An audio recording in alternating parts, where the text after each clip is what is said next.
Now, some aren't too good with money, but if being more financially savvy is one of your resolutions this year, take a seat because we've got resident finance advisor Pritti Shah on hand to give you some excellent advice on being money smart. Welcome back to the show, Pritti. Great to be back.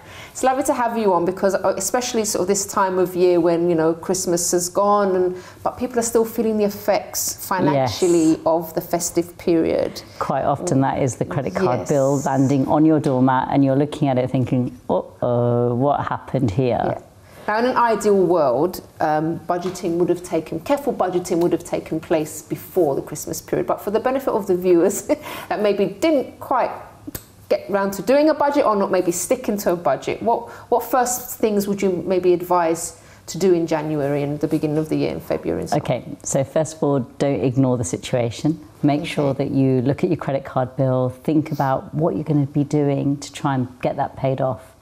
And the best thing to try and do is to see if you can find a 0% credit card to move the balance onto so you're not paying any interest. Okay. And maybe for 18 months you can pay the debt down interest-free.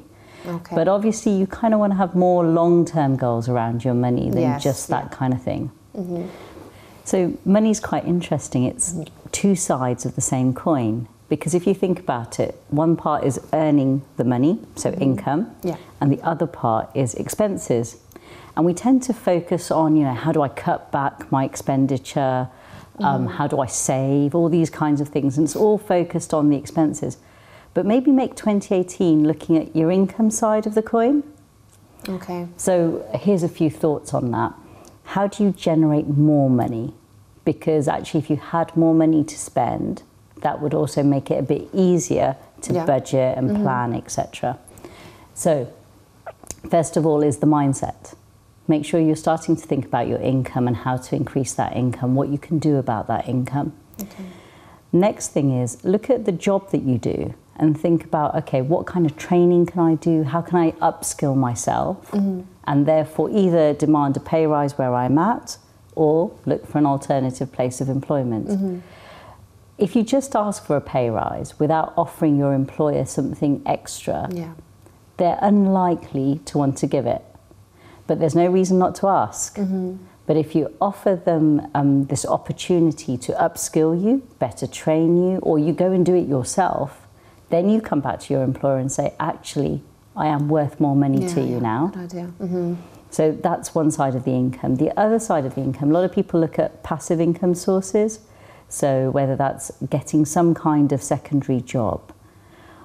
I'd say that they are exciting opportunities, but you have to be careful because it takes a lot of time to build that up. And you've really got to look at where you're going to spend your time. My view is looking at qualifications and seeing if you can upskill yourself is a quicker, more surefire way of earning greater income.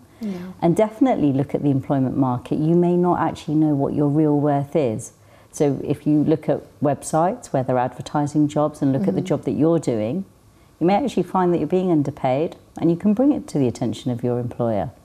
So definitely look in 2018 at your own money mindset, your own idea of your own self-worth in terms of money, and look at whether to upskill, get a pay rise, move job, consider actually increasing your income.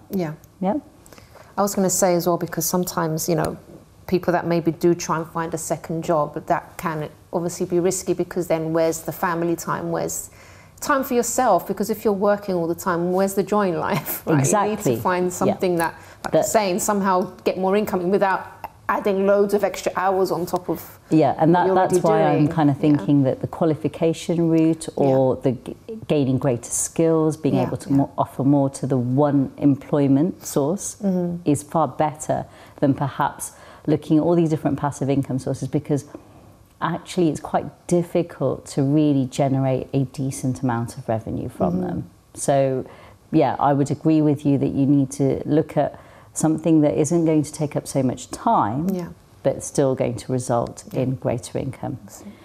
The other side of the coin does have to be looked at, the expenses. And one of the things is people make the typical normal mistakes with their expenses. And the classic one is continuing to pay standing orders that you have no clue what they're for.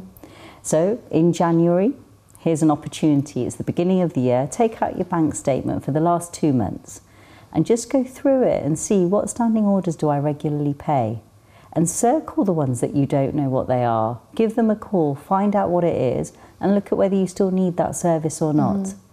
And actually, even, I'm a big believer in the phone, okay? Put reminders in your phone. Yeah. So 6 months down the line, put a reminder into your calendar on your phone to bleep at you to say, review bank statement, okay? And do the same exercise again 6 months down the line.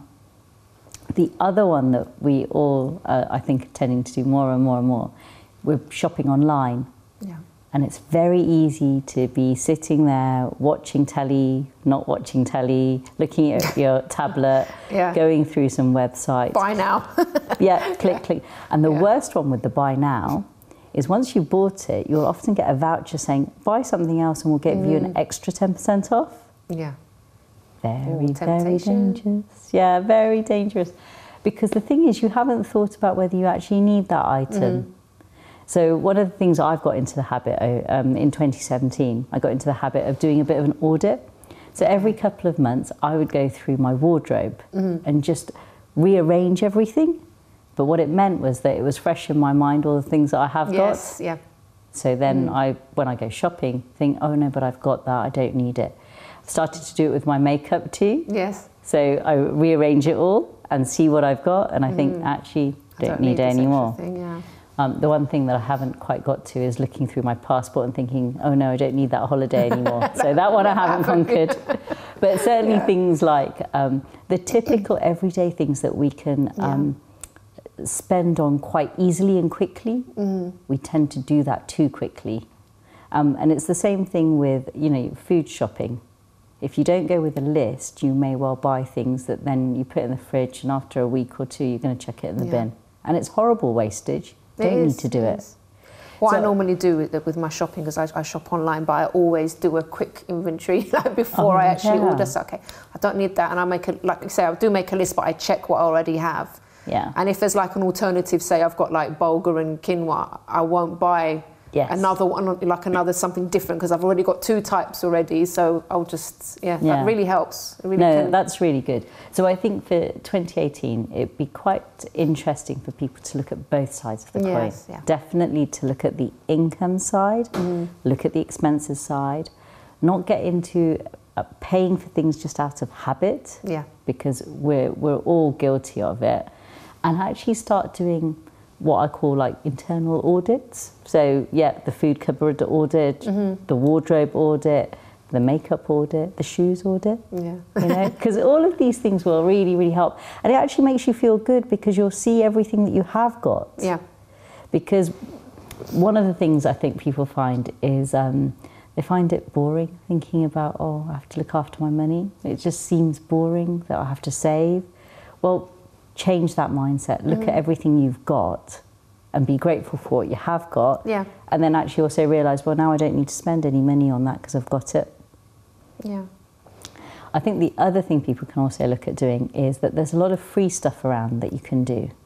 So it's about being aware of it and having to hand a bit of a handy list of free stuff to do.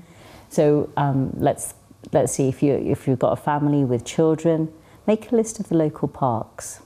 You know, make a list of places you haven't been to in London. There's lots of places that are free, like the South Bank, and you can take a stroll along there. You keep, you know, £20 in your purse and say, right, that's what we can spend when we go there. But all these things actually then mean that you've got lots of fun activities that you can do without actually having to think, oh crikey, I've got to do something with the kids today, fine, you know, all right, we'll go to the cinema, and before you know it... Spent loads, haven't you? Spent loads, and it wasn't even a movie anyone was interested in watching. Exactly. And you could have done a cinema night at home. Yeah, that's it, exactly. I mean, so many little things that you can actually do, and I actually find it can be kind of like a challenge to do all these things, rather than seeing it like you're saying, oh, I've got to do this, I've got a budget. But if you kind of set yourself little challenges and even bring the children into it, like I said, you've got that £20. All right, kids, let's see, you know, what we're not going to go over this. So, and get them actually given some input about what to spend the money on and where to go to eat, and Just get them involved as well, teach them from a young age. Absolutely, yeah. We did a really funny one with my niece and nephew. We'd gone shopping, they were only 6 at the time. So they didn't really know too much, but obviously any shop you go into, they want to buy it. Yeah. So I said, if you can find something which is got the numbers 2, 4 and 3 in the price, then we can buy it. I mean, the likelihood of that is pretty much zero.